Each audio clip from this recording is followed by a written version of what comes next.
तौहीद की अमानत सीनों में है हमारे, आसान नहीं मिटाना नामो निशा हमारा।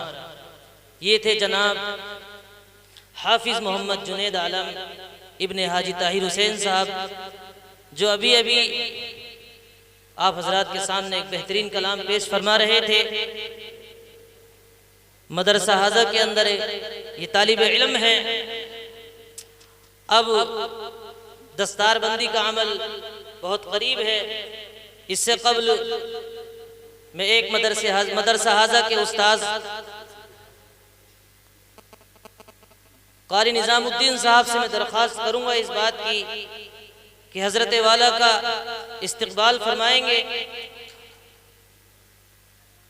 मेरे पास चूँकि हजरत बड़े हैं और वो अल्फाज भी मेरे पास नहीं हैं कि मैं हजरत के सामने क्या बोलूँ, एक छोटा सा तालिब इल्म हूँ। मैं बस इतना ही कहूँगा कि हजरत वाला कुर्सी पर तशरीफ़ लाकर अपने मुबारक हाथों से इन बच्चों के सरों पर दस्तार बांध दें, और हजरत कारी निज़ामुद्दीन साहब से दरख्वास्त करूँगा कि हजरत वाला का इस्तकबाल फरमाएं।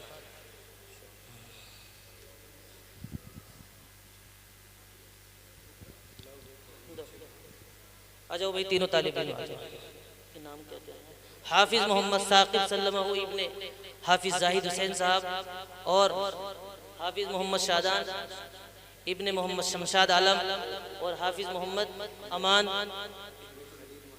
इब्ने खलील मास्टर साहब। ये तीन बच्चे कुरैशी, ये तीन बच्चे हाफिज़ बने हैं माशाअल्लाह। अल्लाह रब्बुल आलमीन इनको कबूल फरमाए। भाई शोर ना करें, शोर ना करें, सुकून से बैठे रहें और इस अमल को देखते हैं। ये खड़े हो जाए उलमा इकराम, मौलाना शाहनवाज साहब वगैरह आ जाएं करीब, आ जाए इधर को आ जाओ। एक बच्चे को उधर ही अब्दुल करीम का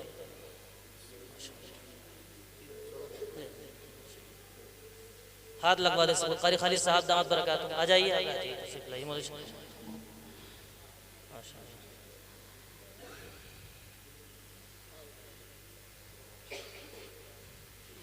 कुछ इनामात इन बच्चों के हैं और जो हदिया तहाइफ से इन बच्चों को नवाजना चाहते हैं वो बिल्कुल दे सकते हैं।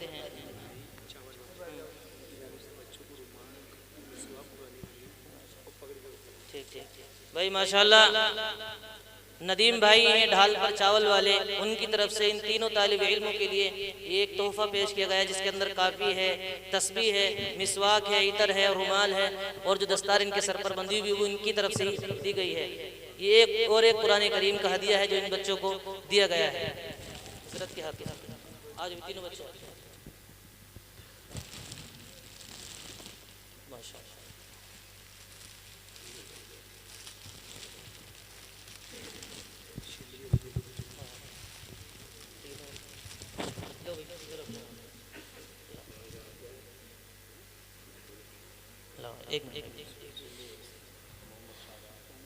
हाफिज़ मोहम्मद शादान, हाफिज़ मोहम्मद अमान इब्ने खलील मास्टर, हाफिज़ मोहम्मद साकिब इब्ने हाफिज़ मोहम्मद जाहिद हुसैन। माशाअल्लाह ये तीनों बच्चों को शील्ड से नवाजा गया है। और हज़रत मौलाना नफ़ी साहब की तरफ से उस्ताद मोहतरम हज़रत मुफ्ती इमरान साहब के लिए ये एक छोटा सा हदिया पेश किया जा रहा है। और तशरीफ माशाअल्लाह, ये साहब का मुझे नाम याद नहीं है, इन्होंने सलीम भाई ने तीनों बच्चों के लिए 100 रुपये और इनके उस्ताद के लिए भी 100 रुपये दिए हैं। अल्लाह बेहद कबूल फरमाए। लो भाई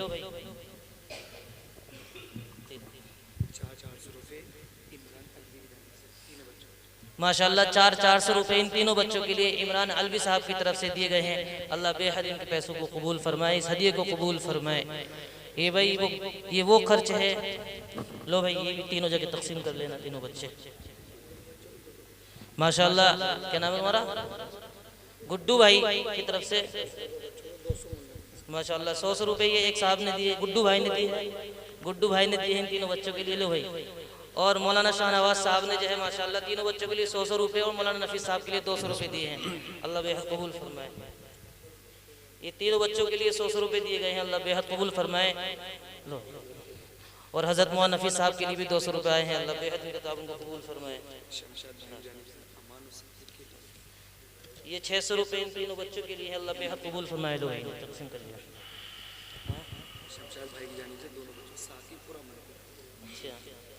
शमशाद भाई की तरफ से साकिब और अमन के लिए एक जोड़ी कपड़े आए हैं। अल्लाह बेहद कबूल फरमाए। लो भाई।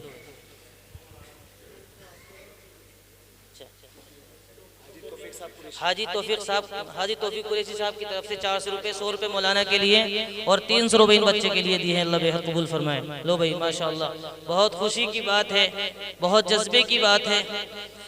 तीनों बच्चों को और ये एक साहब ने 300 रुपये दिए, 100 रुपये। अल्लाह बेहद कबूल फरमाए। लो साकिब भाई,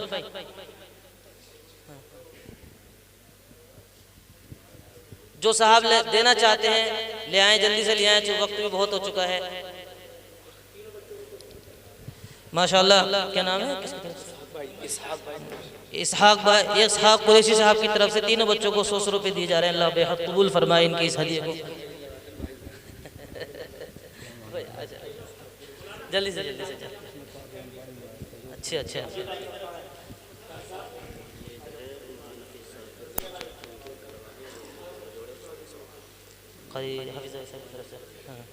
भाई जो बच्चा हाफिज़ कुरान बना है, हाफिज़ मोहम्मद साकिब, इनके वालिद साहब हाफिज़ मोहम्मद जाहिद साहब ने हज़रत मौलाना नफ़ीस साहब के लिए और उनके बच्चों के लिए कपड़े और 500 रुपये दिए। अल्लाह बेहद कबूल फरमाए। और ये कारी निज़ामुद्दीन साहब के भी कपड़े और 200 रुपये हैं। अल्लाह बेहद कबूल फरमाए। माइक कैसा कर दिया है? अच्छा भाई, कारी अख्तर साहब फरीदनगर वालों की तरफ से 500 रुपये इन दोनों असातिज़ा के लिए, 250 रुपये। अल्लाह बेहद कबूल फरमाए। ठीक। अच्छा, मोनू भाई की तरफ से जो है 100 रुपये इन तीनों तालिब इल्मों के लिए और 100 रुपये मौलाना नफ़ीस साहब के लिए, और गुमनाम 300 रुपये आए हैं तीनों बच्चों के लिए। अल्लाह बेहद कबूल फरमाए। लो भाई माशाअल्लाह, बहुत उम्दा, बहुत खुशी की बात है। अच्छा, एक 200 रुपये और आए हैं दोनों असातिज़ा के लिए। अच्छा, इनके बेटे का नाम क्या है? अमान। हाफिज़ मोहम्मद अमान के वालिद मोहतरम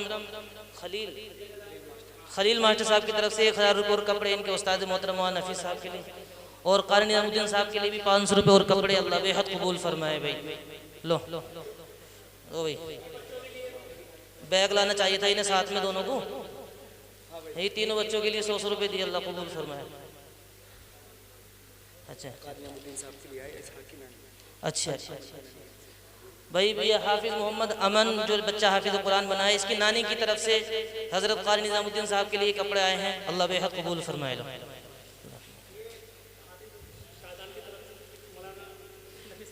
अच्छा, हाफिज़ मोहम्मद शादान की तरफ से नफ़ीस साहब के लिए आए हैं। अल्लाह बेहद कबूल फरमाए।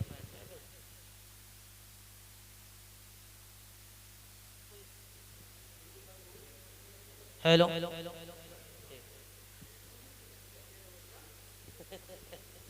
अब हजरत वाला नसीहत फरमाएंगे। थोड़ा अगर जगह हो तो आगे होकर बैठ जाएं, अगर तंगी हो रही हो तो सब इसी तरह से अपनी जगह पर ऐसे ही बैठे रहें। जो खड़े हैं वो भी सुकून से बैठ जाएं, बातों का माहौल ना हो।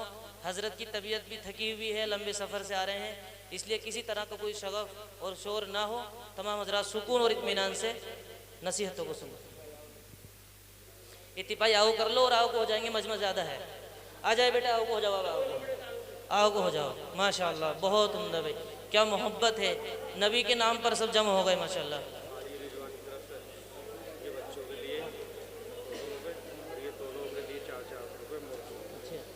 हाजी रिजवान साहब की तरफ से 100 रुपये इन तीनों तालिब इल्मों के लिए, और जो है ये 400 रुपये दोनों 400 रुपये दोनों असातिज़ा के लिए। लो भाई 800 रुपये हैं आपके दोनों। ये 3 गिफ्ट किसके रखे? इधर ही हो। अबे ये गिफ्ट उठाओ। किस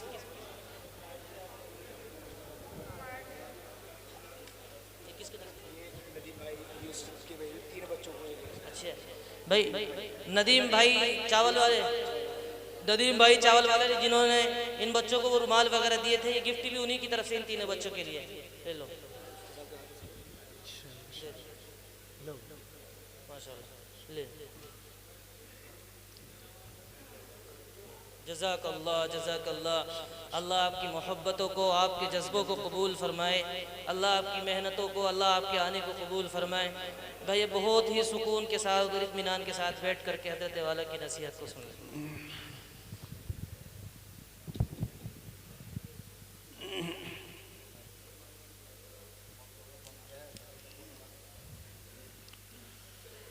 बिस्मिल्लाहिर्रहमानिर्रहीम।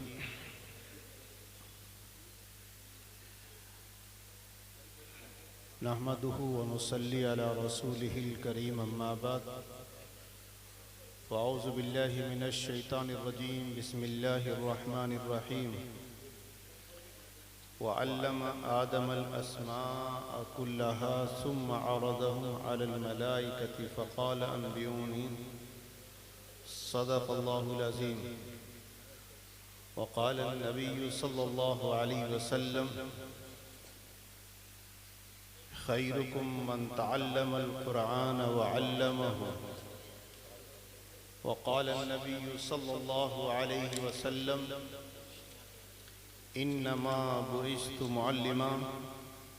व क़ाल अलैहिस्सलातु वस्सलाम इन्नमा बुइस्तु लिउतम्मिम मकारिमल अख़लाक़ औ कमा क़ाल अलैहिस्सलातु वत्तस्लीम। मोहतरम उलमाए किराम और अज़ीज़ सामीईन, यकीनन सफ़र तो जो सोचा था उससे कुछ लंबा हुआ, लेकिन आप हज़रात के जज्बे और खुलूस को देखकर ऐसा लगने लगा कि हमने कोई सफ़र ही नहीं किया। मुझे इशारा किया था ये मौलवी अब्दुल करीम जो साथ लगे हुए हैं शुरू से, कि इल्म के ताल्लुक़ से गुफ्तगू करनी है, और ये सफ़र लंबा भी इन्हीं की वजह से हुआ, वरना हम तो थे तो गंगों में, गंगों से सीधे इधर ही रास्ते को आते। लेकिन खैर बिलाखिर आप हज़रात को पा लिया, और अगर आप में कुछ इंतज़ार करने से कदूरत आई हो, तकलीफ़ हुई हो, तो बहरहाल हम भी इंसान हैं, आप भी इंसान हैं। इंतज़ार भी बाज़ ने लिख दिया अशद्दु मिनल मौत। ये कोई हदीस नहीं है तो कि इंतज़ार, वरना मौत तो देखी जिसने वो आके बताता ही नहीं। मौत तो जिसने देखी वो आके नहीं बताता कि कैसी है मौत, कैसी नहीं। लेकिन हाँ, इस पर एक बात ज़रूर याद आ गई, थोड़ी सी लतीफ़ी की बात होगी तो बात बन जाएगी। मैं अजनबी हूँ वो अलग बात है कि इन्होंने आप उसके साथ में तारुफ कराया, दारुल और निस्बत दारुल अजनबी नहीं है। पहले जहन और दिमाग से कुछ कुर्बत सी हो जाए, और कुर्बत इससे होती है कि कोई ना कोई लतीफ़ा भी आ जाए। मंसूब है हुज्जतुल इस्लाम इमाम गज़ाली रहमतुल्लाह अलैह के ज़माने के वाक़यात। इंसान की एक फितरत है कि बसा औक़ात किसी चीज़ को अपनाता है तो रेस पूरी दे देता है। ये दीन जो मुझे और आपको मिला है ये मयाना है, दरमियानी है। अगर अल्लाह रब्बुल इज़्ज़त को यही पसंद होता तो फिर ये 5 वक्त की नमाज ना होती, 24 घंटे की नमाज होती। तो खुदाए ताला को ये भी है कि खाओ, कमाओ हलाल और वक्त पर नमाज पढ़ो, अल्लाह को याद करो। लेकिन बाज को ये देख लेता है कि सब का एक बेकार है, और जो दीन का काम नहीं करता वो बिल्कुल ही बेकार है। नमाज पढ़ना सभी करते रहें, लेकिन एक इतनी रेस दे दे कि सबके सभी, अब एक के पास तो टाइम है 24 घंटे का, दूसरे के पास नहीं। वो अगले को भी कहता है 24 घंटे यहीं बैठे रहा। तो उसे सुन लिया था तकरीर में कि जन्नत बहुत बेहतरीन जगह का नाम है वाक़ियत। तसव्वुर भी नहीं कर सकते उसका, सोच भी नहीं सकते दुनिया में कि कैसी नेमत है। अब जब उसके दिलो दिमाग में ये बैठ गई तो रास्ते में भी कोई मिले नमाज में तो हर एक को कहे तो यहाँ बैठा तुझे जन्नत नहीं चाहिए। बीवी को भी जाते ही कहने लग जाए कि इशराक नहीं पढ़नी तुझे जन्नत नहीं चाहिए। बस उसकी यही रट जिसे मिल जाए। साहबा के ज़माने में भी एक साहबी को ऐसा हुआ था, वो अबू ज़र ग़िफ़ारी रज़ी अल्लाह ताला अन्हु, जिसके जेब में 10 रुपए देखे तो कहते थे अल्लज़ीना यकनिज़ूना ज़हब वल फ़िज़्ज़ा वला युनफ़िक़ूना फ़ी सबीलिल्लाह फ़बश्शिरहुम बिअज़ाबिन अलीम। अल्लाह के रास्ते में खर्च करो, ये कहा जिसके पास भी रुपया पैसा माल हो उससे कह दो अल्लाह के रास्ते में खर्च कर दे, अगर नहीं करेगा तो बता दो इसको कि जहन्नम बहुत सख्त है, अज़ाब जन्नत में तूने तो रेसी बहुत दे दी। किसी ने दुकान खोल रखी तो उस पर जाके निपट पड़ा, तुझे बिल्कुल भी फिक्र नहीं है, तो यहाँ बैठा हुआ अजान हो गई है, वो कह रहा भाई नमाज में शरीक हो जाऊंगा, अभी है टाइम, लेकिन वो तो नहीं मानता था। और मजीद ये कि रात को कभी आधी रात को उठ गया, घड़ियों का जमाना नहीं था, दरवाजा बजाता बजाता मस्जिद तक जाता था और कहता था तुम्हें जन्नत नहीं चाहिए। शोर इतना कर दिया कि लोग आजिज़ परेशान हो गए। वहाँ एक मौलवी साहब थे, कोई हजरत जी थे, वहाँ नफीस साहब की तरीके से उनके पास जाके कहने लगे हजरत इसका कुछ इलाज भी है क्या, इसने तो तंग कर दिया हमें, नमाज तो पढ़ी रहे, इसका कोई इलाज हो। तो उन्होंने कहा कि हाँ भाई करूँगा इसका इलाज, अभी आइंदा परेशान नहीं करेगा। कह जी कैसा इलाज करोगे? करूँगा बस कोशिश अपनी कोई फार्मूला लगाऊंगा। वो मस्जिद थी, उस मस्जिद के सहन में एक दरख्त था बहुत बड़ा, कच्चा सहन था। तो वो रात को जब उठता था आधी रात और दरवाजा बजाता हुआ, पहले सबसे पहले बीवी को उठाकर वजू करा के जब चला करता, बीवी परेशान थी, इमाम उससे ज्यादा परेशान था। उसका कुंडा बजा दे तो ये जन्नत नहीं चाहिए। अब इमाम के तो सारे मुक्तदी है कि रात को आधी रात जाग जाए बेचारा, वही परेशान कर दे, आधी पूरी दुनिया सो रही है। तो हजरत ने ऐसा किया कि एक दिन अंधेरी रात थी, एक रस्सा लेकर के दरख्त पर चढ़ गए। उस दरख्त पर, वो सहन में गर्मी का मौसम था, सहन में बैठ के वो नमाज पढ़ के और फिर एक ही रट लगाता था, ऐ अल्लाह जन्नत दे दे। तो जब वो आया इसी तरीके से पूरा शोर करता करता मस्जिद में आके नमाज पढ़ी, और नमाज पढ़ने के बाद दरख्त के नीचे उसने अपना जोर जोर से या अल्लाह करना शुरू कर दिया, अल्लाह जन्नत दे दे, अल्लाह जन्नत दे दे। और इतने जोर से बोलता था कि महल्ले के लोग सुनते थे। परेशान तो उससे थे ही, लेकिन समझ में कोई समझाता था तो समझ में उसके नहीं आता। तो जब ये यूं कर रहा था बार बार, ए अल्लाह जन्नत दे दे, तो 2-3 मरतबा जब इसने कहा ए अल्लाह, एकदम ऊपर से आवाज है, हाँ बंदे। वो जो अल्लाह मियाँ बैठा था ना दरख्त पे, मौलाना नफीस साहब, वो चुपके से लोगों से नहीं बता फार्मूला क्या करूंगा। अब जब आवाज आई सन्नाटे में, ये इधर देखने लगा, उधर सोचे क्या आवाज आई। इल्म था नहीं, इल्म होता तो दिफा होता। तो इल्म की बात बीच में इसलिए आई, हजरत मौलाना अब्दुल कुद्दूस गंगोही अलैहि रहमान रात को जब वो ज़रबे लगाया करते थे, खुदा ने कुछ आवाज का एक जादू ऐसा कर रखा था कि लोगों के घरों तक आवाज जाती थी, और उनको अल्लाह अल्लाह का एक ऐसी धुन सवार थी, अगर ढोल बजता था तो खामोश हो जाते थे, उसमें से उनको अल्लाह अल्लाह की आवाज आती थी और झूमना शुरू कर दिया करते थे। आज की उनकी नस्ल जो बरेलियत इख्तियार कर गई है, मज़ार पे सजदे हो रहे हैं, वो ढोल बजाते हैं मज़ार पे, कि हजरत ढोल पसंद करते थे। हालांकि उनको हर जिसके दिमाग में होता है खटखट की आवाज से वही उसका आवाज महसूस होने शुरू हो जाती है। तो एक मरतबा प्यास लगी, जब वो रात को बैठ जाते थे तो फजर की अजान तक उस जगह से उठते नहीं, और दिल में सोच लिया कि कभी नागा नहीं करेंगे।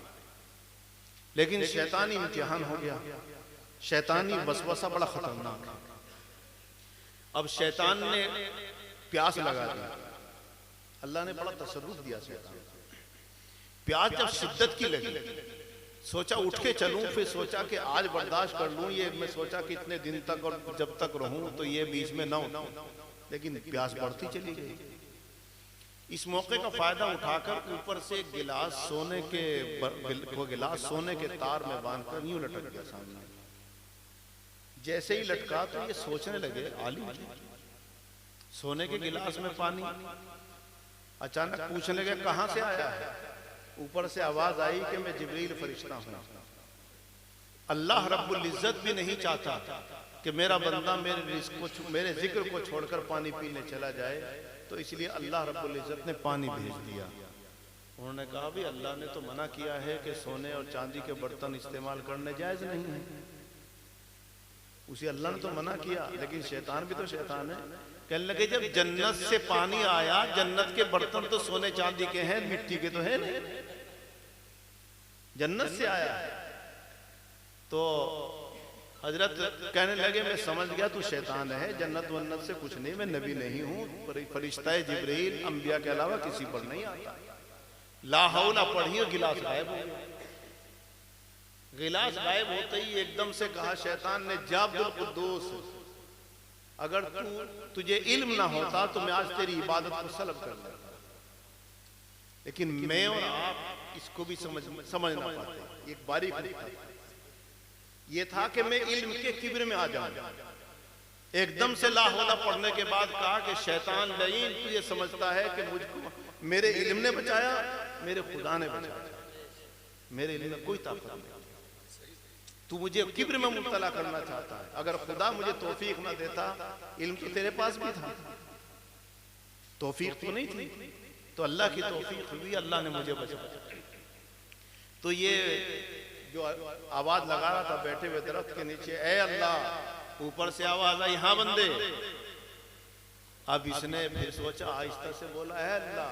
अल्लाह ने फिर सुन लिया, तो करीबी था, ऊपर था ना अल्लाह मियां, उसका अल्लाह इल्म था नहीं। इसने कहा, ए अल्लाह जन्नत चाहिए। कि हाँ बंदे, जन्नत देने के लिए तो आया हूँ, तेरी उम्र तो बहुत दिन की है भी, लेकिन तूने क्योंकि तेज ज्यादा कर दिया, रोजाना जन्नत जन्नत जन्नत, इसलिए मैंने सोचा तुझे जल्दी जन्नत में पहुंचा दूं। कहा अल्लाह बस जन्नत में पहुंचाई कि आ जाओ जन्नत में आ जा। अल्लाह किस तरह आऊं? कहा बंदे मैं इंतजाम कर रहा हूँ। ऊपर से वो रस्सा सटका गिर, वो उसकी गांठ सटकमा नीचे लटका दिया फंदे के साथ। अब इसने देख लिया, वो तो वो भी आ गया। फिर कहने लगा, अल्लाह क्या करूं कि मेरे बंदे गले में डाल ले। बंदे के पास इल्म था नहीं, गले में ही डाल दिया। अब फिर कहने लगे, अल्लाह क्या करूं? अब बंदे बस खड़ा रहो, मैं करूंगा जो कुछ करूंगा। वो आहिस्ता से वो खींचने लगे एक दरख्त की टहनी के सहारे। अब वो जब यहाँ कसने लगा तो तकलीफ हुई। कहने लगे, अल्लाह तकलीफ हो रही है। कब बंदे जन्नत में जाने के लिए तकलीफ तो उठानी पड़ती है, थोड़ी देर की तकलीफ है, सीधा जन्नत में चला जाएगा। कहा अल्लाह बुला लो। फिर जरा सा और सटका, पसीना पसीन हो गया। अब बर्दाश्त नहीं हुआ, जब एड़ी उठने लगी तो ये तो मौत से पहले तो पता नहीं ना मौत का, जब मौत आने लगती है, सांस घुटने लगता है, तब पता लगता है कितनी मुसीबत है। और जब वो पसीना पसीन होने लगा, अल्लाह बर्दाश्त नहीं होता। वो भी आहिस्ता से कर रहे थे, उन्हें कौन सा मारना था। वो कहने लगे जो अल्लाह बने हुए थे, कहने लगे बस जरा सा और बर्दाश्त कर ले बंदे। कहने लगे अल्लाह बर्दाश्त नहीं होता। कहा नहीं और बर्दाश्त कर ले। अल्लाह बिल्कुल बर्दाश्त नहीं होता। कि फिर तू कहेगा जन्नत चाहिए रोजाना, अगर आराम आराम से जन्नत चाहिए तो 5 वक्त नमाज पढ़ाकर दुआ करा कर मिल जाएगी आराम से, लेकिन रेस देगा फिर तो अभी बुलाऊंगा बस मैं। कहने लगे अल्लाह आराम आराम से मांग लूंगा। औरों को परेशान करेगा, अल्लाह किसी को परेशान ना करूं। कहा सबको जगाएगा, अल्लाह किसी को न जगाऊं। अब वो जो अल्लाह मियां बने थे छोड़ दिया। बड़ी मुश्किल से सुकून मिला, बस सीधा रात को घर चुपके से। अब दरवाजा खटखटाया, बीवी कहने लगी कौन? बता दिया मैं हूं। कि आप तो इशराक के बाद आया करते थे। कहने लगे दरवाजा खोल दे बस। इशराक की बात ना पूछे। कहा आप तो जन्नत के लिए बड़ा तरफ थे। कहा जन्नत का नाम न ले देना। इन्हें मौलवियों ने धोखा दे रखा था, जन्नत तो बहुत केड़ी है।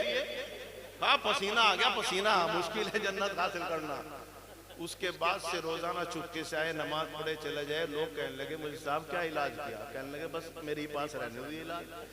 पता चल गया फिर तुम्हारी जान को बात आएगी। कम इल्म फंस जाता है, कम इल्म फंस जाता है। एक बात इस पर सुनाता हूँ। मौलाना रूमी रहमतुल्लाह अलैह मिसालें इस तरह की बनाया करते थे, और साहिब कश्फ थे, उनके सामने पेश भी होती होंगी।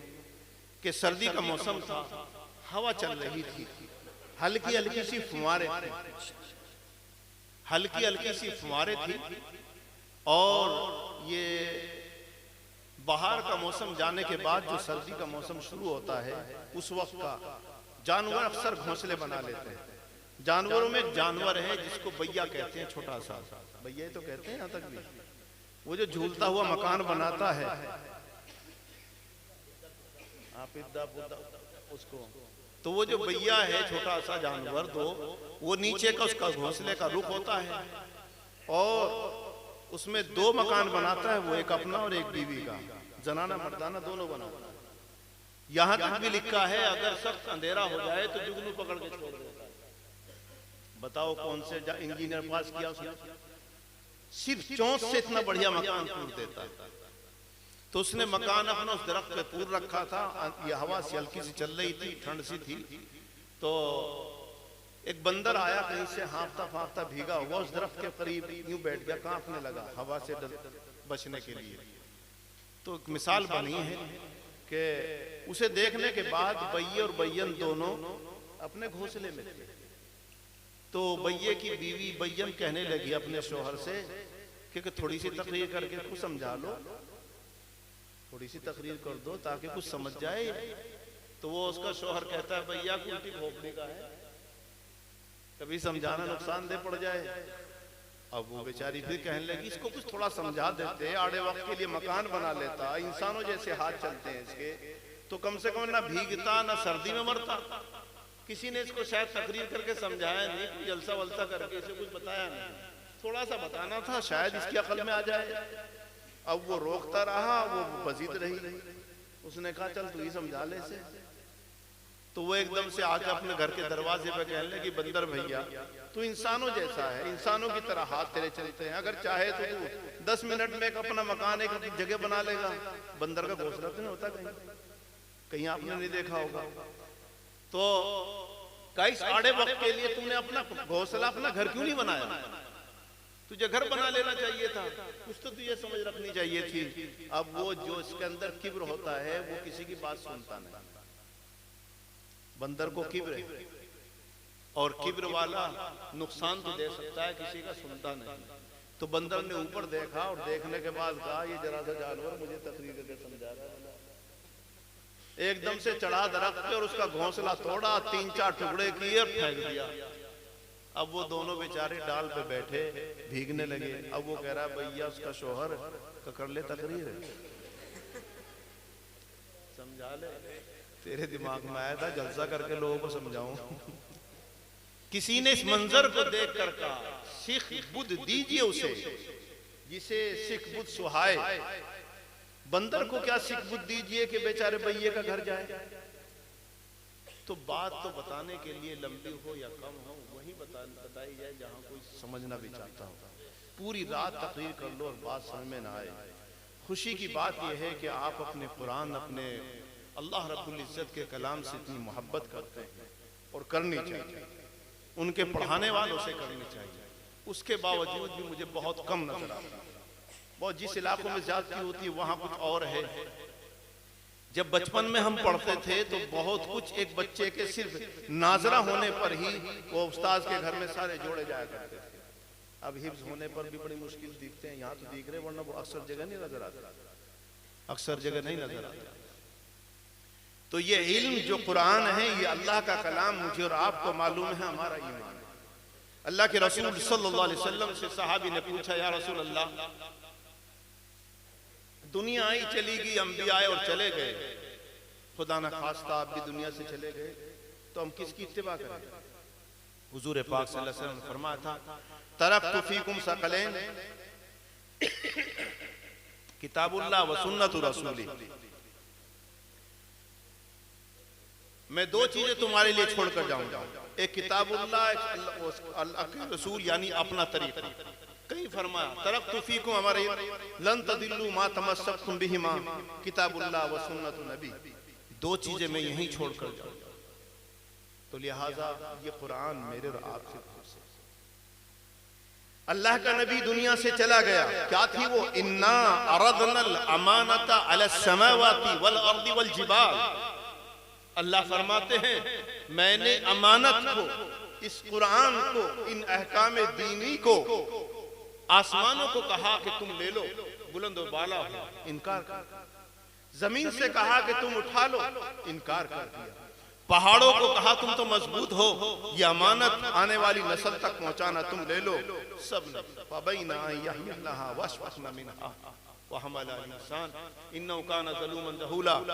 सब खौफ के मारे हाथ जोड़ के बैठ गए, ऐ अल्लाह हमसे ये अमानत में खयानत हो जाएगी।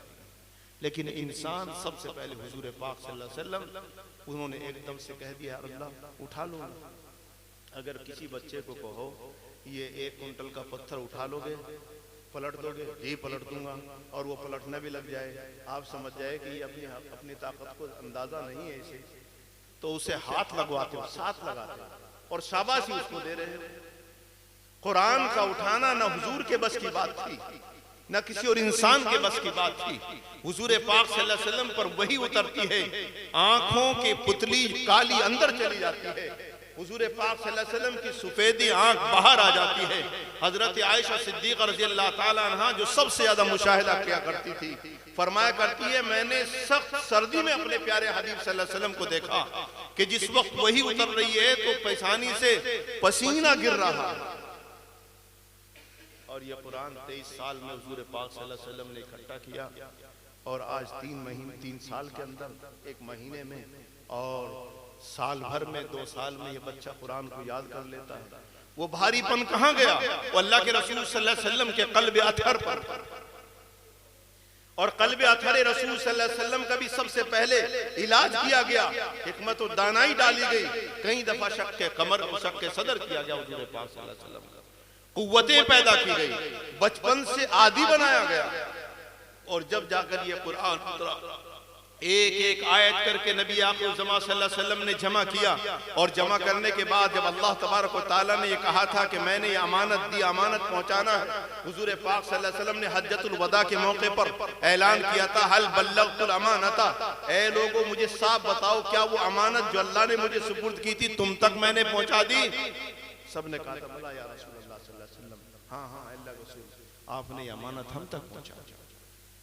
कुर्बान जाओ, जिसको काम किसी को अल्लाह रब्बुल इज्जत ने हथौड़े का काम दे दिया, सुबह से शाम तक इसी काम में है। किसी का काम दे दिया अल्लाह ने, दुकान पर बैठने के बाद सौदा बेचता है, लेता है, इसी काम में लगा दिया। किसी का लगा दिया कि वो बैठा हुआ लकड़ी छील रहा सुबह से शाम तक। किसी का काम कर दिया कि वो खेत में लग रहा है, सुबह से शाम तक फौला या ट्रैक्टर चला रहा है। लेकिन उलमा की जमात, हुफ़ाज़ की जमात से तो मैं ये कहना चाहता हूँ, मुबारक हो, अल्लाह रब्बुल इज्जत ने तुम्हारी झोलियों में तो कलाम डाल दिया, कुरान डाल दिया।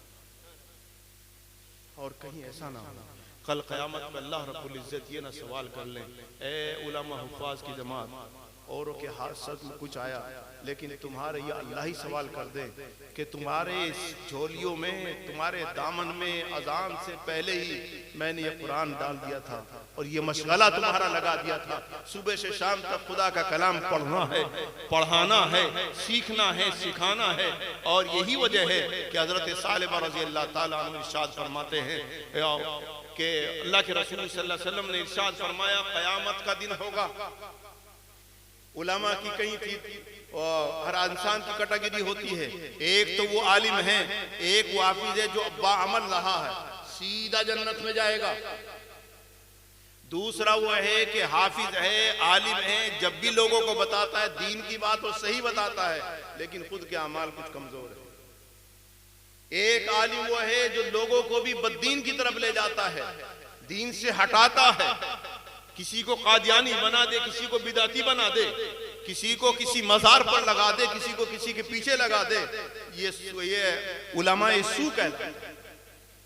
इनके लिए सबसे बदतरीन अजाब होगा, पहले के लिए सबसे बेहतरीन सवाब होगा। इसलिए फरमाया रूए जमीन पर अगर सबसे बेहतर कोई इंसान है वो भी आलिम, और सबसे बदतर कोई इंसान है वो भी आलिम। अल्लाह जैसी नेमत जिसको देता है वैसा ही उसका हिसाब भी लेता है। अगर आप पैदल चलते हैं, गिर जाए तो मरने का खतरा नहीं है। अगर आप सवारी से चले, साइकिल पर चले तो कुछ थोड़ा सा ज्यादा नुकसान हो सकता है, चोट ज्यादा लग सकती है। मोटरसाइकिल से आराम ज्यादा मिल रहा है, कुछ और नुकसान हो सकता है। आराम जितना बढ़ता है उतना ही नुकसान भी हो सकता है उसका। आप बस में सवार होंगे तो तनहा नहीं मरेंगे, अगर मरेंगे तो 2-3 और जाएंगे साथ में। अगर आप हवाई जहाज में जिसमें बहुत जल्दी आराम से पहुंच सकते हैं तो बचने वाले मुश्किल है, जब गिर जाएगा कोई। आराम ज्यादा है तो उसका मद्दे मुकाबिल नुकसान भी ज्यादा है। अगर अल्लाह का इनाम ज्यादा है तो उसके खिलाफ करेगा तो अल्लाह का अजाब भी ज्यादा। इसलिए कि खुदा ताला कहेंगे मैंने तुझे अपना करीब लगाना चाहा और तुम उससे दूर भागता रहा। तो उस बीच वाला जो आलिम है जो खुद के लिए कुछ आमाल कमजोर है, उसके मुतालिक फरमाया है कि अल्लाह रब्बुल इज्जत कल क़यामत में इकट्ठा करेंगे और बुलाने के बाद पर्दे के पीछे तमाम आलिम बेअमल को बुलाएंगे, हुफ्फाज बेअमल को बुलाएंगे पर्दे के पीछे लोगों से छुपाकर, और खुदा ताला ये कहेंगे ए उलमा हुफ्फाज की जमात, अगर आज के दिन मेरा इरादा ये होता कि तुम्हें बख्शूंगा नहीं या तुम्हें जलील करना मेरा मकसद होता तो तुम्हारे सीनों में मैं अपना महबूब कलाम कभी ना जमने देता। मैंने अपना महबूब कलाम को तेरे सीने में, तुम्हारे सीने में जगह इसलिए दी थी, मेरा इरादा यह था कि मैं तुम्हें माफ कर दूं तुम्हारे गुनाह चाहे जितने भी। इसीलिए अल्लाह हज़रत थानवी रहमतुल्लाह ने फरमाया था आलिम बेअमल भी कौम के लिए फायदे से खाली। शर्त यह है कि कौम को गलत राह पर न ले। तो जितना अल्लाह रब्बुल इज्जत ने इसका सवाब रखा है, अगर पलट गया तो उतना ही अजाब भी है। कुरान याद करके भुला देना भी बहुत बड़ी नहूसत है, लेकिन याद करने पर आप ये सोचेंगे भाई हिफ्ज़ तो बड़ा मुश्किल रह पाता है। असल उलमा ने कहा कि याद करने का मतलब है उसकी तिलावत भी छोड़ दे। हाफिज है तिलावत भी छोड़ दे, देखकर तिलावत भी छोड़ दी, उसके लिए है वो सख्त तरीन अज़ाब कि खुदा ताला ने ये ऐसा है जैसे कोई राष्ट्रपति इनाम के लिए अवार्ड के लिए बुलाए और बुलाने के बाद आप जाए नहीं, और अगर चाहें तो उसके अवार्ड को आप रद्दी की टोकरी में डाल दें। अगर पता चल जाएगा तो बहुत बड़ी सख्त सजा होती है, इसलिए कि आपने सदर की तौहीन की। उसके न बुलाए पर जाने बगैर उज्र के ना जाना भी कानूनी जुर्म कहलाता है, और उस अवार्ड को आपने ऐसे ही कहीं रद्दी की टोकरी में फेंक दिया तो आप जेल में जाने के मुस्तहिक हो जाएंगे। अल्लाह रब्बुल इज्जत ने एक अवार्ड दिया है सीनों में कुरान, और हमने उसको संभाल के भी ना रखा। मुबारक है वो माँ बाप भी जिन्होंने अपने बच्चों को इस काम के लिए लगाया है। बुजुर्गों, अगर बात कुछ और लंबी होती और बात की जाती तो और लंबी कहने के लिए मैं तालिब इल्म के एक आध किस्से भी सुनाता, लेकिन बहरहाल इतनी बात ज़रूर सुना देता हूँ। जिन्होंने इल्म दीन और हदीस पाक सल्लल्लाहु अलैहि वसल्लम के वो सीखने का तहिया किया था, एक तहिया तो वो होता है कि माँ बाप चाहते रहे, एक वो है तालिब इल्म खुद कोशिश में लगा रहा। हम अपने बचपन में देखते आए थे कि उस्तादों के दरवाजे पर खड़े रहते थे और उनसे मिन्नतें करते रहते थे किसी तरीके पर कि वो अलग से कुछ पढ़ा दें। आज तालिब इल्म को मोबाइल से फुर्सत नहीं। उस्ताद दरसगाह से नाराज होकर चला जाता था तो सारे एक तरफा उसके दरवाजे पर मनाने पहुंचते थे। आज अगर कोई उस्ताद नाराज हो जाए तो तलबा बैठ जाएंगे, ज्यादा है मौसम से शिकायत कर देंगे, खुद ही नहीं आएगा पढ़ाने। तो ये इल्म का इन्हितात। हजरत इमाम मोहम्मद रहमतुल्लाह अलैह को खुदा ताला ने इतना इल्म दिया था, लेकिन मोटे बहुत थे, लेकिन अल्लाह ने माल भी बहुत दिया था, अपने माल से बहुत फायदा किया था। उनके पास कुछ हजरात आए, हजरत हम वहाँ पर पढ़ना चाहते हैं फला गांव में फला जगह पर, लेकिन सारे यहाँ नहीं आ सकते कि भाई मेरे पास वक्त नहीं, मैं यहाँ पढ़ाता हूँ कि जी इंतज़ाम कर देंगे। जैसे कह देते जी गाड़ी का इंतज़ाम कर देंगे, तो उस ज़माने में घोड़े का इंतज़ाम कर दिया। तो हजरत इमाम मोहम्मद रहमतुल्लाह अलैह घोड़े पर सवार होकर के उस गाँव में देहात में जाया करते थे, फिर वहाँ सबक पढ़ा के आया करते थे और पूरी रात बैठ कर फिर मसाइल लिखा करते थे। अगर जिंदगी में हजरत मोहम्मद रहमतुल्लाह अलैह की देखा जाए, जितनी किताबें उन्होंने लिखी हैं उनके जिंदगी के अय्याम में तकसीम नहीं कर पाती, उनका एक करामत है। तो एक तालिब इल्म आया और आके कहने लगा हजरत मुझे पढ़ा दीजिए, ना तो मैं उनके साथ बैठ सकता, मेरा वक्त जाया होगा, वो मुझसे आगे हैं, ना उनके साथ बैठ सकता, मुझसे पीछे हैं, लेकिन कोई वक्त बता वक्त दे दीजिए, मैं भी आपसे पढ़ना चाहता हूँ अल्लाह रसूल सल्लल्लाहु अलैहि वसल्लम की हदीस। कहने लगे भाई मेरे पास इतना टाइम है नहीं। तो तालिब इल्म कहता है हजरत वक्त तो मैं बता दूंगा अगर आप तैयार हो। कहने लगे आप तो बता दो भाई मैं पढ़ा लूंगा। हजरत जिस वक्त आप यहाँ बरसे पढ़ा कर जाते हैं बगदाद से और उस जगह पर पहुंचते हैं, दरमियान में जब आप जाते हैं, आप घोड़े पर सवार होकर जाते हैं, मैं आपके घोड़े के साथ साथ चलूंगा और आप घोड़े पर बैठे बैठे अल्लाह के रसूल सल्लल्लाहु अलैहि वसल्लम की हदीस सुना दिया करना। घोड़ा दुल्की पर चलता था, ये नौजवान इधर से दौड़ता हुआ जाया करता था, उधर से दौड़ता हुआ आया करता था और उसी तरीके से हदीस सुना करता था। कौन सीख लेगा इस तरह? माँ बाप ने तो नहीं कहा। और एक आखिरी तालिब इल्म का वाक़या सुना के बात खत्म करता हूँ। ये वाक़या मेरी जिंदगी में बड़ा अजीब जोड़ता है। 18 साल का नौजवान और उंदुलुस का रहने वाला वकी इब्ने मखलद रहमतुल्लाह अलैह, घर से बेनती मालदार, गरीब मजबूर, पढ़ ले अलग चीज है, मालदार आज के जमाने में बड़ी मुश्किल कोशिश करता है। तो वकीब ने मखलद ने अपने असातिज़ सुना कि इस वक्त रूए जमीन पर सबसे बेहतरीन आलिम अगर कोई है वो इमाम अहमद रहमतुल्लाह अलैह।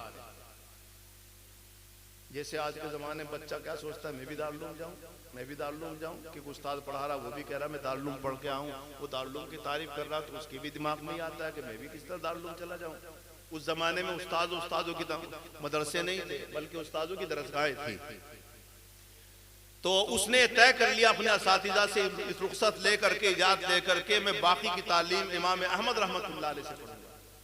अपना बिस्तरा लिया, अपने पैसे लिए और खाना लिया और पैदल सफर कर दिया। उंदुलुस से पैदल बगदाद का सफर 3.5 महीने में, एक में आता है 2.5 महीने में सफर तय किया। और रास्ते में ऐसे ही सफर कर पड़ाव करते थे और जाता था।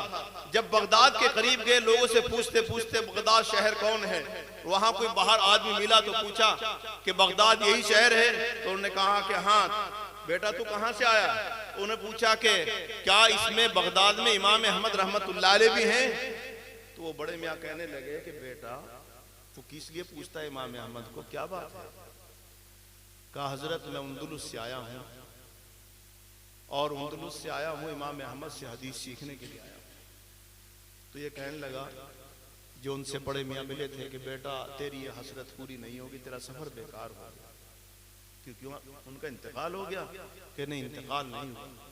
इस वक्त जो हुकूमत पर बादशाह बैठा हुआ है वो बादशाह उससे नाराज है। खल्क़े कुरान का उलमा जानते एक मसला चल गया था, वो नाराज है। और खल्क़े कुरान के मामले में कुरान मखलूक है या नहीं, तो चलता था कि मखलूक कह दो। इमाम अहमद कहा करते थे अल्लाह का कलाम है, मैं मखलूक क्या करूं इसके बारे में। इतने ही मामले में इमाम अहमद रहमतुल्लाह अलैह की पिटाई हुआ करती थी और भरे दरबार में पिटाई होती थी। और जब पिटाई मोहतसिम बिल्ला के जमाने में, फिर वासिक बिल्ला के जमाने में पिटाई हुई।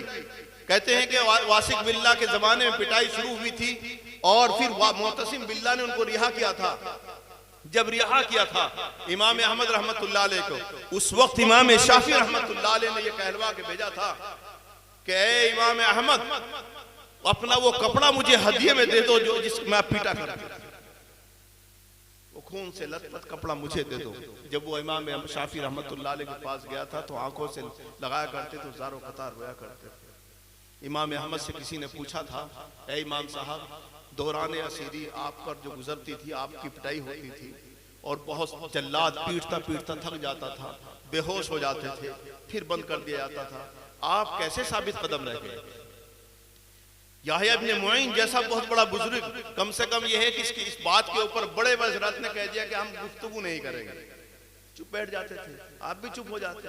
कैक तो दिल में यह ख्याल आया कि कहीं अल्लाह रब्बुल इज्जत ये ना कह दे कि मेरे अंदर ऐब निकाला जा रहा था और इमाम तो भी खामोश हो गया था। क्योंकि खाली इतना कहना नहीं था कुरान मखलूक है, बल्कि ये कहना था कि कलाम मखलूक कहने का मतलब है कि अल्लाह की कलाम, अल्लाह की गुफ्तगू पहले थे ही नहीं, अब है हादिस।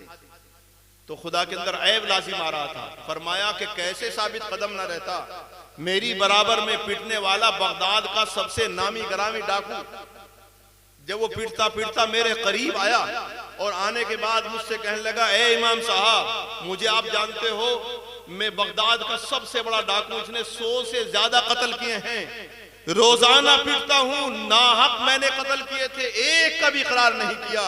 ए इमाम अहमद, तुम तो हक पर हो, इनकी बात मत मान लेना।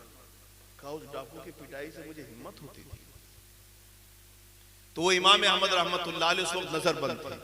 वकीब ने मखलद रहमतुल्लाह अलैह ने कहा कि फिर वो क्या मसला हुआ कि वो नजरबंद है, उनसे कोई बात नहीं कर सकता, उनसे कोई पढ़ नहीं सकता।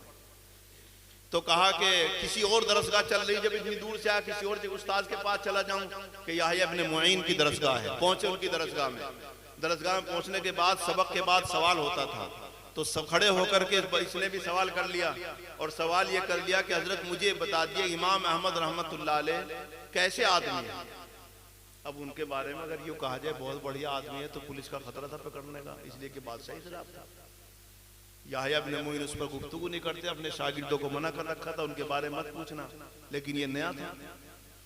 कहते हैं सन्नाटा छा पूरे सब तलबा और हजरत ने गर्दन झुका ली और गर्दन उठाने के बाद जब गर्दन उठाई तो आंखों में आंसू थे और ये कहा बेटा तूने मुझे इम्तिहान में डाल दिया, अगर बुराई करूं तो मेरी जान बचती है और अच्छाई करूं तो मैं अपनी जान के लिए खतरा में मोल लेता हूं, लेकिन क्या करूं झूठ तो नहीं बोल सकता। और ये कहा इस रूए जमीन पर वो इमाम वो नहीं है बल्कि इमामुल मुस्लिमीन है।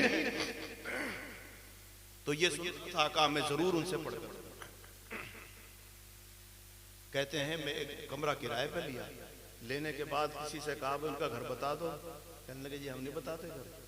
कहा भाई इशारा कर देना दोपहर के वक्त में, तो इशारा कर दिया। एक ने कह दिया ठीक है मेरे साथ चलना और मैं हल्का सा इशारा कर दूंगा कि ये घर है। दोपहर में लोग आते जाते नहीं थे तो गए, रास्ता देख लिया।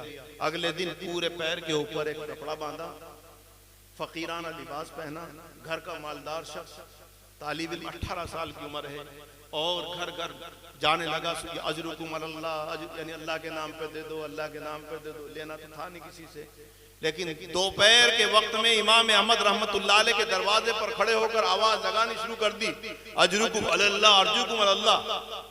जब फकीर टलता ही नहीं, फिर तो कोई अंदर से आता ही है। जब बाहर हजरत इमाम अहमद रहमतुल्लाह अलैह बाहर निकले, कहते हैं कि बड़ा खूबसूरत इंसान, सफेद दाढ़ी थी। बाहर निकले और निकलने के बाद उनके हाथ में उस जमाने का 1 रुपया था। जब वो मेरे कटोरे में डालने लगे तो मैंने हाथ पकड़ लिया और हाथ पकड़ने के बाद कहा इमाम साहब मैं उंदुलुस से चलकर आया, मैं रुपए पैसे का भिखारी नहीं हूँ, मैं अल्लाह के रसूल सल्लल्लाहु अलैहि वसल्लम की उन अहादीस का भिखारी हूँ जो मेरे उस्ताद नहीं जानते थे, सिर्फ आपको मालूम। मैं वो सीखने आया हूँ। कहने लगे बेटा जल्दी से चला जा, पुलिस देख लेगी, तुझे भी पीटेगी और मुझे भी पीटेगी। कहा हजरत एक फार्मूला बताता हूँ, मैं रोजाना इसी तरह फकीर बन के आया करूंगा और आप हाथ में रुपया रख लिया करना और जब कोई देखेगा तो वो रुपया मेरे कटोरे में डाल देना और नहीं देखेगा अपनी जुबान से सिर्फ एक हदीस अल्लाह के रसूल की सुना दिया करना, मैं याद कर लिया। रोजाना ऐसे ही निकलते थे कि अभी आता है कि 2.25 साल मुसलसल इसी तरह ये नौजवान फकीर बन बन के दरवाजे पर आता और इमाम अहमद रहमतुल्लाह अलैह एक हदीस सुना देते, याद करता। जब बादशाह वक्त उनका खुद मोहब्बत करने वाला बादशाह बनने के बाद इमाम अहमद को आजाद कर दिया और कहा कि इमाम अहमद की दरसगाह चलेगी जामा मस्जिद बगदाद के अंदर। फरमाते हैं कि वो दिन ऐसा था कभी ईद में ऐसी खुशी नहीं थी, लोगों के दिल में मोहब्बत तो थी, इसीलिए उनको मार नहीं सकते थे, मोहब्बत बेपनाह थी। उनके शागिर्दों की तादाद इतनी थी इसकी कोई इंतहा नहीं थी। तो इमाम अहमद रहमतुल्लाह अलैह का बयान हुआ कि जुमे के दिन इमाम साहब बयान करेंगे जामा मस्जिद में। तो कहा कि जामा मस्जिद सुबह से सीढ़ियों तक भर गई, बगदाद की जामा मस्जिद, और कहा मैंने भी अपना कपड़ा बदला, मैं तो फकीर था नहीं, और बेहतरीन कपड़ा पहनने के बाद जब मस्जिद में गया तो मस्जिद में घुसने की जगह नहीं थी। तो मैंने लोगों से कहा जरा सा तो उस पर सीढ़ी पर चढ़ने के लिए कि भाई मुझे जरा सा हजरत का चेहरा देखने दो, मेहराब में थे। जैसे ही कहा मैं सीढ़ी के ऊपर सामने चढ़ा और हजरत का चेहरा निगाह मेरे ऊपर पड़ी और कहा लोगों इस तालीम इनका रास्ता छोड़ दो। का पूरे भरा मजमा जब मेरी तरफ देखा और ये कहा इमाम अहमद रहमतुल्लाह अलैह ने फरमाया ये तालिब इल्म है जिसने भीख मांग मांग कर अल्लाह के रसूल की हदीस पढ़ी, कोई रुपये की भीख मांगता, इन्होंने एक एक हदीस भीख मांग कर इस नौजवान ने तालीम हासिल की है। अब 20 साल 21 साल की उम्र हुई है, उंदुलुस से चलने वाला तो ये है मोहब्बत रसूल सल्लल्लाहु अलैहि वसल्लम, ये है हुजूर पाक सल्लल्लाहु अलैहि वसल्लम की हदीस से मोहब्बत। यही लोग थे जिनकी बिना पर ये दुनिया कायम थी। आज मैं तनख्वाह लेके पढ़ाते हमसे जोर पड़ता, और हमें भी असातिज़ा की तनख्वाह और ख़ास तौर से इमाम की तनख्वाह सबसे गना गुजरती है। मैं आज निकल जाऊंगा तो इतने पैसे खर्च कर दूंगा, लेकिन उस्ताद के और इमाम की तनख्वाह को हम इसकी तरफ तवज्जो नहीं देते कि बच्चे उनके भी होते हैं। लेकिन याद रखो ये कुरान से मोहब्बत है, इसलिए अल्लाह तबारक व तआला लिबास भी अच्छा देता है, फिर आप ही लोगों से अल्लाह तबारक व तआला दिलवाता है। खुदा ताला इखलास और इल्लाहियत नसीब फरमाए, और आने वाली नस्लों के दिलो दिमाग और हिफ्ज़ के अंदर भी अल्लाह तबारक व तआला सीनों में कुरान महफूज फरमाए। अल्लाह तबारक व तआला मुझे और आपको बैठने की तौफीक नसीब फरमाए। वक्त आपका कुछ ज़्यादा ले लिया, आपने कुछ तवज्जो से सुना है, इस बिना पर ऐसा अब दुआ कर लीजिए भाई, और तो कुछ काम नहीं।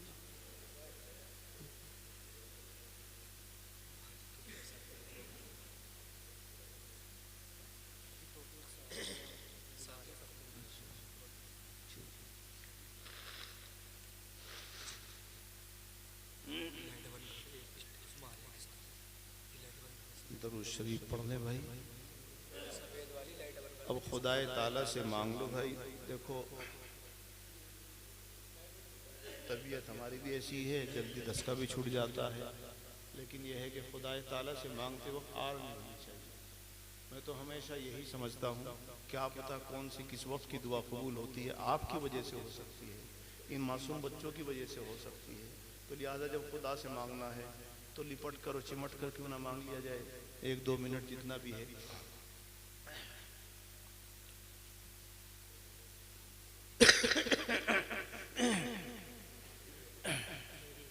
अल्हम्दुलिल्लाहि रब्बिल आलमीन वस्सलातु वस्सलामु अला सय्यिदिल मुरसलीन व अला आलिहि व अस्हाबिहि अजमईन बिरहमतिका या अरहमर राहिमीन। रब्बना आतिना फिद दुनिया हसना व फिल आखिरति हसना व क़िना अज़ाबन्नार। रब्बना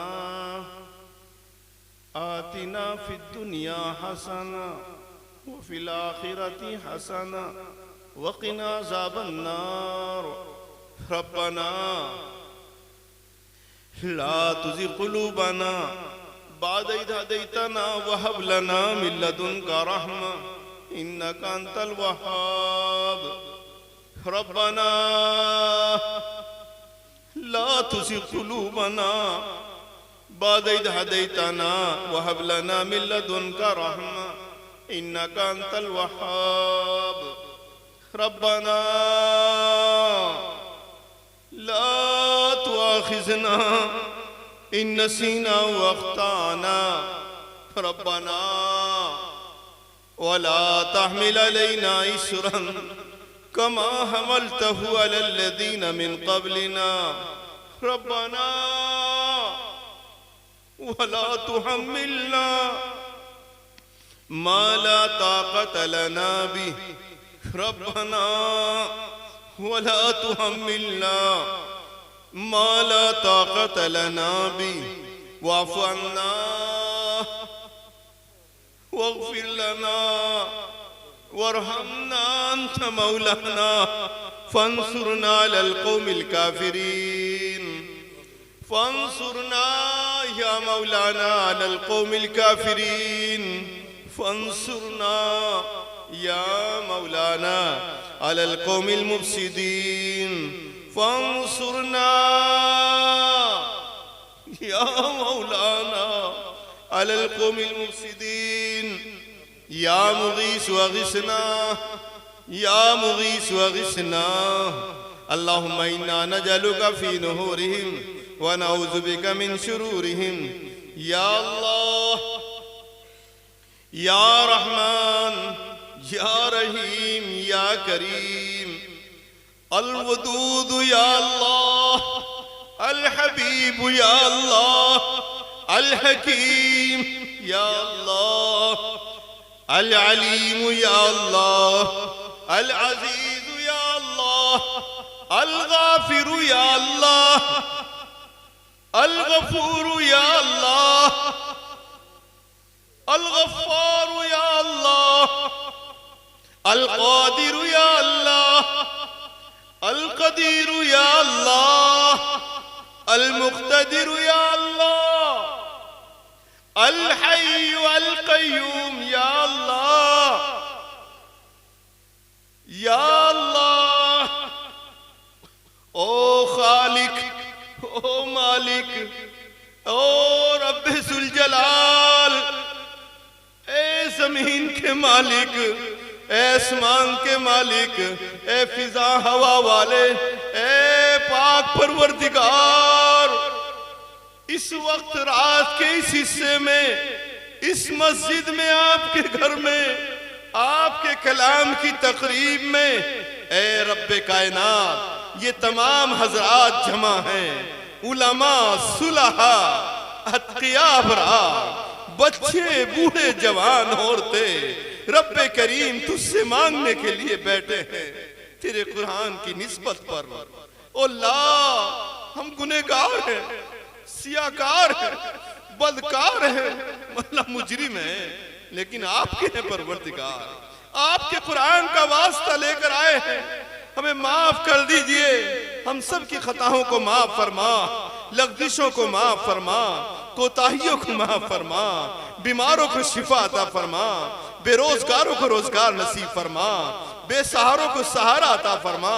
रब्बे करीम, आपको आपकी खुदाई का वास्ता, आपकी किबरियाई का वास्ता, आपकी अज़मत और बढ़ाई का वास्ता, रब्बे जुल जलाल, आपके हम बंदे हैं, बहुत गुनहगार हैं, बहुत खतावार हैं, लेकिन आपके कुरान का वास्ता लेकर आए हैं। इन बच्चों का वास्ता ले लीजिए जिन्होंने तेरा कुरान चटाइयों पर बैठकर पढ़ा। ओ अल्लाह, इनकी एड़ियां गवाही दे रही हैं, अल्लाह इनके हाथ गवाही दे रहे हैं, इनका जिस्म है जो तुझे सुबह शाम उतार कर अल्लाह उठकर तुझे रहमान भी पुकारता रहा, अल्लाह रहीम भी कहता रहा।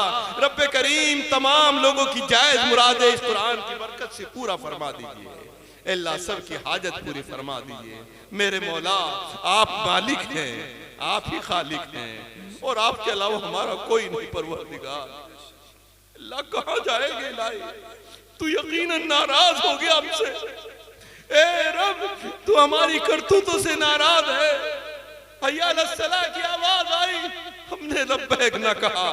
अय्याल फला की आवाज आई, अल्लाह हमने न दिन में नमाज की पढ़ी, न रात पढ़ी, हफ्तों गुजर गए, बाज बाज की जिंदगी परवरदिगार, तेरी बात पर लब्बैक न कहने की सजा ये मिली कि तेरी आवाज ही बंद होने लगी। अल्लाह, जालिमों का हमारे ऊपर मुसल्लत होना ये हमें बताता है आप हमसे नाराज। अल्लाह, राजी हो जा, ए रब हमसे राजी हो जा। ए मौला, तेरे ही तो बंदे हैं, कहाँ जाएंगे? तू ही नाराज हो गया तो किस दर पे जाएंगे? हमने जब भी मांगा आप ही से तो मांगा है, सर झुकाया आप ही से सामने झुकाया परवरदिगार। अल्लाह, हमारे मांगने को अल्लाह कबूल कर लीजिए। हमारी बेकसी को सामने रखते हुए ओ अल्लाह हमें माफ फरमा दीजिए। रब्बे जुल जलाल, माफ फरमा दीजिए। हमारे बच्चों को माफ कर दीजिए, जवानों को माफ कर दीजिए, बूढ़ों को माफ कर दीजिए, हमारी माँ बहनों से खता हो गई माफ कर दीजिए। ओ अल्लाह, मुल्क में अमन कह दीजिए। अल्लाह, मस्जिदें छीन रही है, परवरदिगार मस्जिदों की कदर करने वाला बना दीजिए, अपने कुरान की कदर करने वाला बना दीजिए, उलमा की कदरदानी की तौफीक नसीब फरमा। अल्लाह, नमाजी बना, अल्लाह रोजेदार बना, आने वाले रोजों की कदर करने वाला बना। अल्लाह, मकातिब की हिफाजत फरमा। अल्लाह, दुनिया हमारे बच्चों से तेरा कुरान छीनना चाहती। ओ अल्लाह, तेरी तौफीक से ये वादा तो करते हैं, जान रहे या चली जाए, रब्बे करीम तेरे अलावा किसी को खुदा नहीं मानेंगे। अल्लाह, तेरे अलावा किसी के सामने सर नहीं झुकाएंगे। अल्लाह, तेरे कुरान की हिफाजत की कोशिश करेंगे। अल्लाह, हमें हिम्मत अता फरमा, हौसला अता फरमा। अल्लाह इस मकतब को भी कबूल फरमा, इन बच्चों को भी आलिम बामल बना, इनके माँ बाप और ख़ानदान के लिए खैर के फैसले फरमा। उन हजरात के लिए भी जिन्होंने अल्लाह मदकातिब की मदद की है, उन सब के घरों के लिए खैर के फैसले फरमा। जिन्होंने हमसे दुआओं के लिए कहा है, अल्लाह बीमार हो तो शिफा अता फरमा, बेरोजगार हो रोजगार नसीब फरमा, बेसहारा हो सहारा अता फरमा, बे औलाद हो अल्लाह औलाद नरीना नसीब फरमा। अल्लाह जिनकी नाफरमान औलाद फरमा बरदार बना। ए पाक परवरदिगार माँ बाप की खिदमत करने वाला बना। अल्लाह इस वक्त का बैठना कबूल फरमा, मांगना कबूल फरमा। ये तो हमने मांगा तो अपनी शान निशान नसीब फरमा। इन दुआओं को अपने प्यारे हबीब महबूब मोहम्मद अरबी सल्लल्लाहु अलैहि वसल्लम के सदके रफने फजल व करम से कबूल मंजूर फरमा। सल्लल्लाहु अलैहि वसल्लम।